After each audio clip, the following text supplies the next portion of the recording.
Okay, so let's move on to our honorable mentions.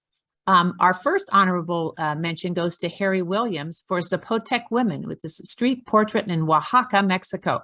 This is a beautiful photograph.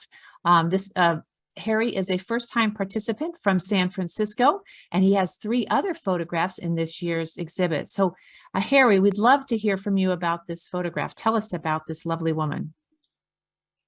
Hi, can you hear me? Yes, Yes, there we we go. can. And be sure to tell us Okay. about yourself, too, as a photographer. Yeah, I'm based here in San Francisco. I've been doing street photography, I think, for around 30 years now. Um, it started back in 1999, and when I sold all my possessions and traveled in Southeast Asia with just a manual film camera for a year.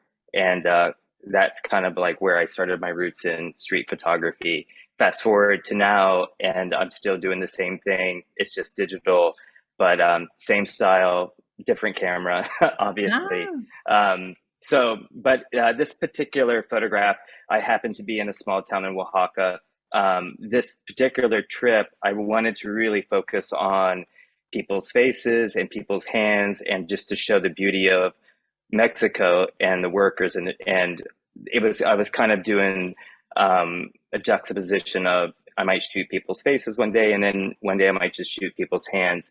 And to me, they would tell the same story, but there's just, beauty in both, and there's a story in both, especially in people's hands.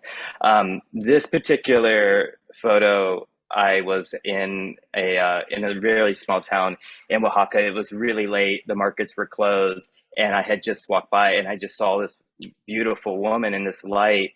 And I think most photographers will know, like, you see the image before you even take it. So I knew, I'm like, oh my God, I gotta take this picture. I can't speak the language very well, and she's indigenous, so she doesn't really speak very much Spanish.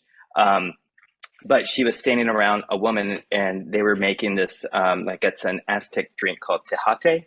And it's basically, they mix it with their hands. It's made out of cacao and masa.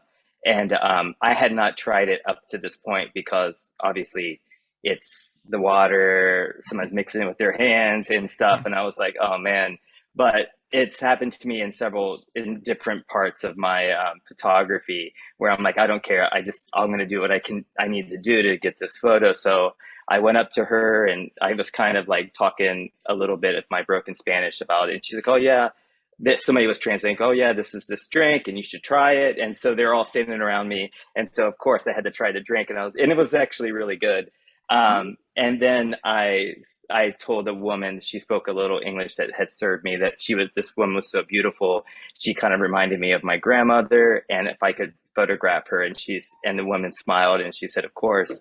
But what I love about it is that it's this, like, very, very gentle, authentic smile, almost like, not laughing, but just looking at me directly in the camera. And so it was by far one of my favorite portraits from this particular trip. So yeah, that's the story with this one. And yeah. every one of my street things, I have a little story about them. All of them, some way that I had taken the photo, or some people that I have more of a connection with, when I meet them on the street. Well, that's one of the interesting things about street photography, is that you have an opportunity to capture in just a fraction of a second a very particular and beautiful photograph, and we see that in the work that is shared with us through Aging is Art. But we see a lot of photographs, of course, of older adults, but there's such a dignity in this woman, and such beauty, as you had mentioned, and the light, you have just captured her beautifully. It's really a stunning photograph, and thank you for sharing it with us and our audience tonight. Thank you.